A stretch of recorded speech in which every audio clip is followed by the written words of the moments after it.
विद्यार्थियों, आज हम वर्कशीट नंबर 34 का अध्ययन कर रहे हैं। पाठ का नाम है प्रेमचंद के फटे जूते और इसके लेखक का नाम है हरिशंकर परशाई। ये एक व्यंग्य विधा में लिखा हुआ है। किस में लिखा हुआ? व्यंग्य विधा में लिखा हुआ है। यहाँ पर आप अपना नाम लिखेंगे, विद्यार्थी का नाम। यहाँ पर आप अपने कक्षा अध्यापक का नाम लिखेंगे, अध्यापक का नाम लिखेंगे। मैं चेहरे की तरफ देखता हूँ, क्या तुम्हें मालूम है? यहाँ पे हरिशंकर परशाई जी इस फोटो की तरफ देख करके कह रहे हैं, इस फोटो की तरफ कह रहे कि मैं चेहरे की तरफ देखता हूँ, इस चेहरे की ओर। क्या तुम्हें मालूम है मेरे साहित्यिक पुरखे, अर्थात ये कौन है? मुंशी प्रेमचंद जी हैं। कौन है? प्रेमचंद जी हैं। कौन है? प्रेमचंद जी हैं। और इन्हीं को लेखक ने क्या कहा है? साहित्यिक पुरखे कहा है कि तुम्हारा जूता फट गया है। क्या फट गया है? जूता फट गया है। देखो भाई, ध्यान से देखो, ये इधर से जूता फटा हुआ है। उंगली बाहर दिख रही है, उंगली बाहर दिख रही है। ध्यान से देखो इधर की तरफ। क्या तुम्हें इसका जरा भी एहसास नहीं? लेखक प्रश्न कर रहा है हरिशंकर परशाई जी, क्या तुम्हें इसका एहसास नहीं है? जरा लज्जा, क्या तुम्हें शर्म भी नहीं है? संकोच या झेप भी नहीं है तुम्हें? क्या तुम इतना भी नहीं जानते कि धोती को थोड़ा नीचे खींच लेने से उंगली ढक सकती है? अरे, धोती को थोड़ा नीचे कर लेते उंगली ढक जाती, फोटो सुंदर आती। किंतु इतना भी नहीं किया, और ऊपर से हंस भी रहे हो, मुस्कान, अधूरी मुस्कान। मगर फिर भी तुम्हारे चेहरे पर बड़ी बेपरवाही और बड़ा विश्वास है। विश्वास तो बहुत है तुम्हारे चेहरे पर। और ये इनकी पत्नी है भाई। फोटोग्राफर ने जब रेडी प्लीज कहा होगा, फोटोग्राफर जब क्लिक करता कहता है रेडी प्लीज, तब परंपरा के अनुसार तुमने मुस्कान लाने की कोशिश की होगी। कह रहा कि उसी समय तुम मुस्कान लाए होगे थोड़ी बहुत, परंपरा के अनुसार। हाँ भाई, थोड़ा हंस ले, फोटो आ जाएगी। दर्द के गहरे कुएं के तल में पड़ी मुस्कान धीरे धीरे खींचकर ऊपर निकाल रहे होगे। कह रहे कि जो तुम्हारी मुस्कान है, क्योंकि दर्द के गहरे कुएं के तल में कहीं पड़ी मुस्कान को धीरे धीरे खींचकर ऊपर निकाल रहे होगे कि बीच में ही क्लिक करके फोटोग्राफर ने थैंक यू कह दिया होगा।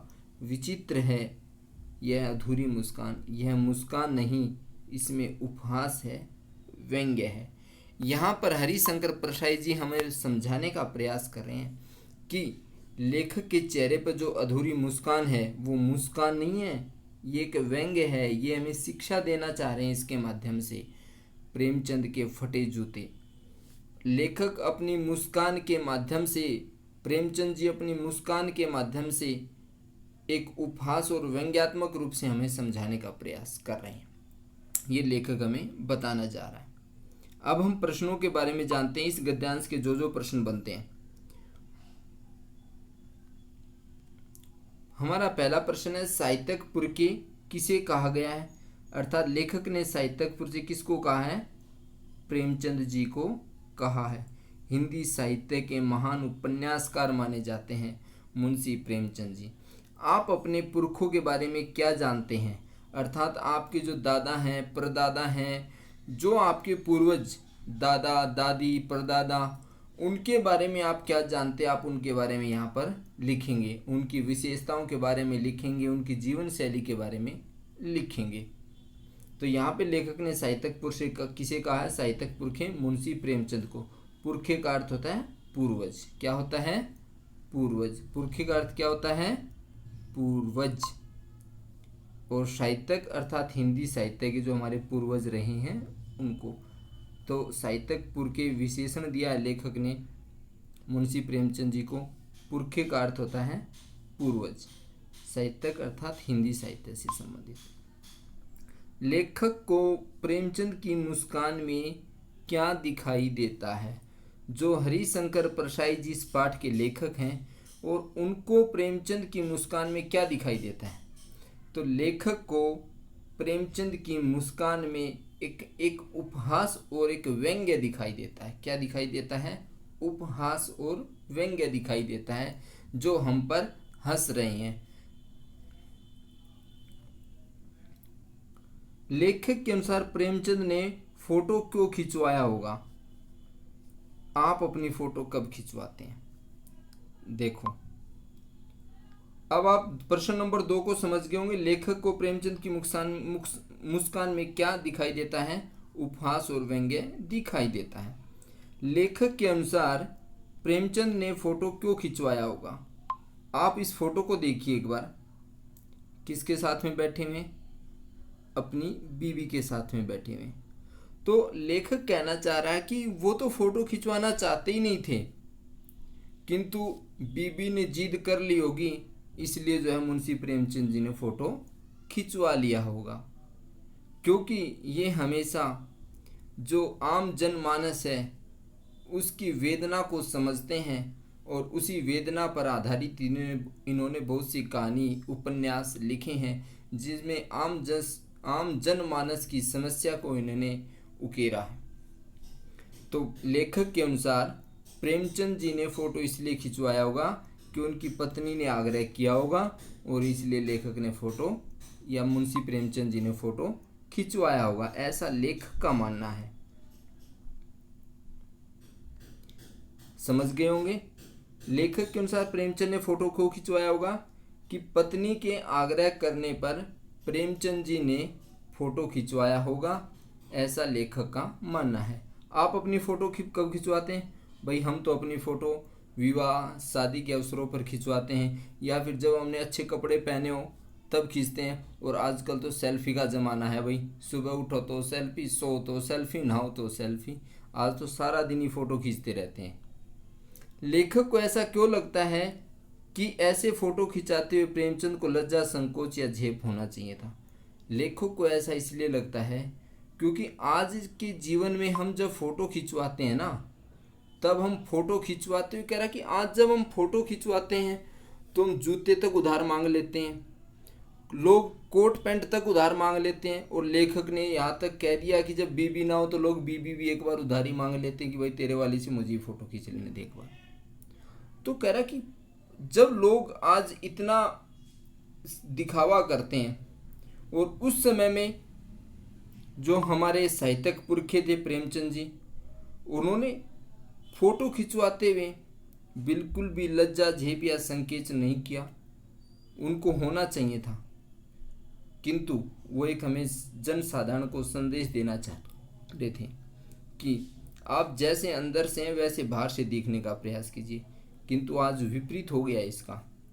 हम अंदर से कुछ होते हैं और बाहर से कुछ दिखाने का प्रयास करते हैं। इसलिए लेखक को लगता है कि प्रेमचंद जी को भी लज्जा और संकोच या झेप होना चाहिए था भी आज के लोगों को देख करके कि आज हम फोटो कैसे खिंचाते हैं और वो फोटो कैसे खिंचा रहे हैं। लेखक ये कहना चाह रहा है यहाँ पे। गद्यांश में आए आगत विदेशज शब्दों को छाटिए यथा रेडी प्लेज। प्रिय विद्यार्थियों, यहाँ पे एक बात समझने वाली है। जो शब्द होते हैं वो 4 प्रकार के माने जाते हैं: तत्सम, तद्भव, देशज, विदेशज। तत्सम शब्द वो शब्द होते हैं जो संस्कृत के शब्द होते हैं और हिंदी में जो के त्यों प्रयोग कर लिए जाते हैं। तद्भव शब्द वे शब्द होते हैं जो हिंदी भाषा के अपने शब्द होते हैं और वे हिंदी में प्रयोग होते हैं, वे तद्भव शब्द कहलाते हैं। देशज शब्द वो शब्द होते हैं जो क्षेत्रीय भाषाओं में प्रयोग होते हैं। जैसे यहाँ पर आला को मौसी कहते हैं, मतलब मौसी को आला कहा जाता है। तो क्षेत्रीय शब्दों का प्रयोग जो होता है उसे हम देशज शब्द कहते हैं, जिनका साहित्यिक भाषा में प्रयोग बहुत कम होता है, वे देशज शब्द होते हैं। विदेशज शब्द जो वो शब्द होते हैं जो विदेशी भाषाओं से आते हैं और जो के त्यों हिंदी में प्रयोग कर लिए जाते हैं, वो होते हैं विदेशज शब्द। जैसे यहाँ पे दिया है रेडी प्लीज, इसका मतलब है कि आप तैयार हो जाइए, कृपया आप तैयार हो जाइए। और इसमें और कौन कौन से शब्द आए हैं गद्यांश में, वो हमें छाट करके बताना है।